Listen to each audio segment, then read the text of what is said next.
Greetings, YouTubers and live videoers. It's me, Wayman29, and I'm just doing a video reply to Jesus Freak 777. Astrology is demonic. What's interesting about this whole thing? Wait a minute. Thank you, Jesus.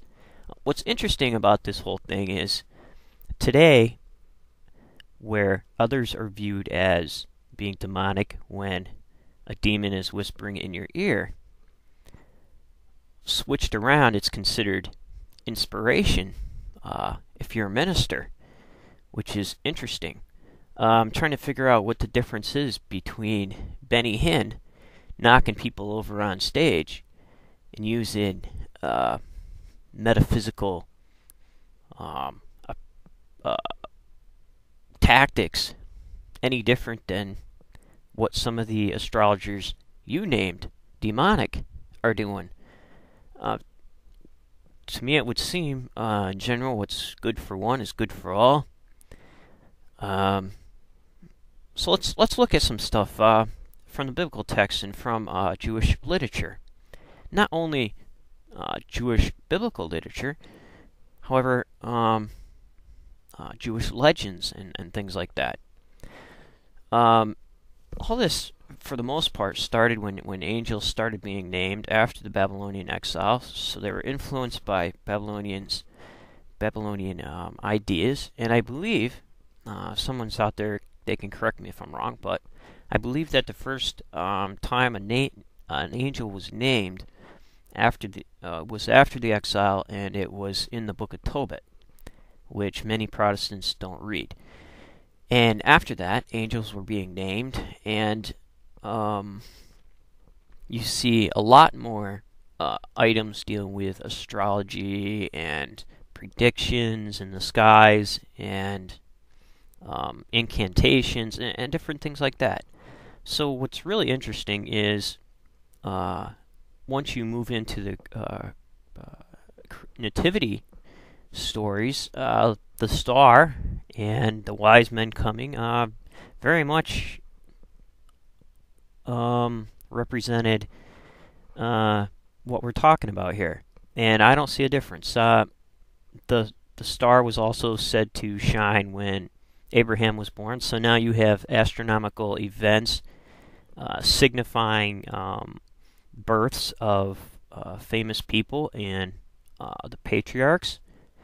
So I'm even going to go so far as to say maybe the bull of heaven, who is ascribed to Jacob, symbolically, things like that. And even due to the influence of Greek Hellenization, you have Jewish incantation bowls that were found.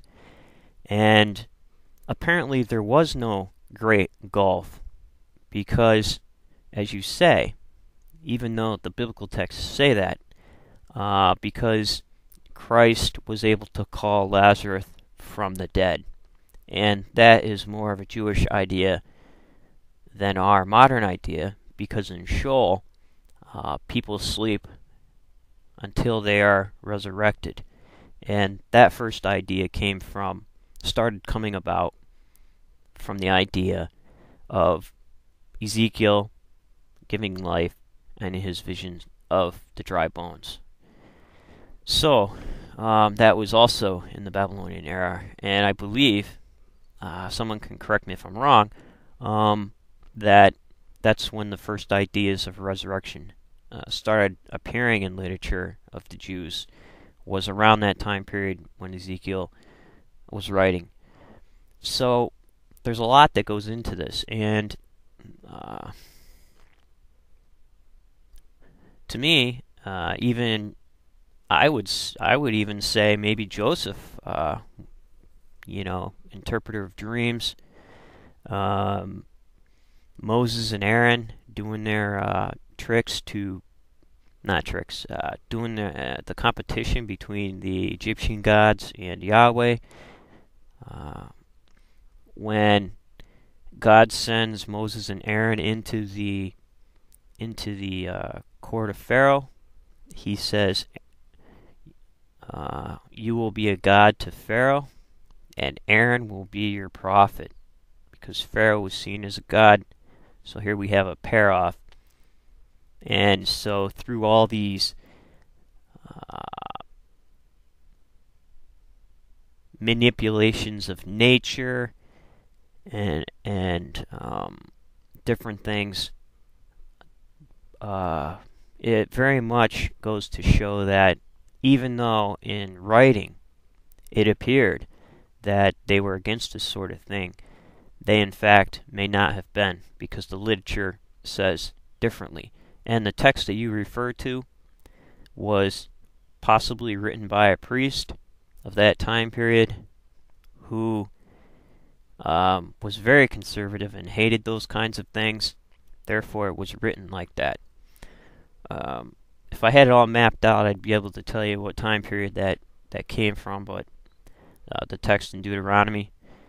But I haven't gotten that far in the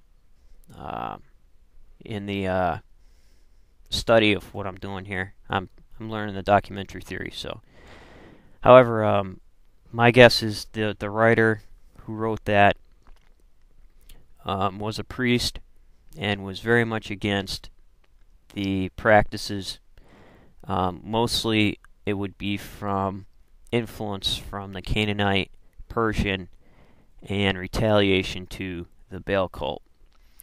So, I guess maybe, I'm not sure how you can come to that sort of conclusion if Christians are doing the same thing.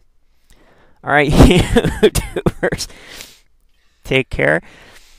Take care of yourself and each other.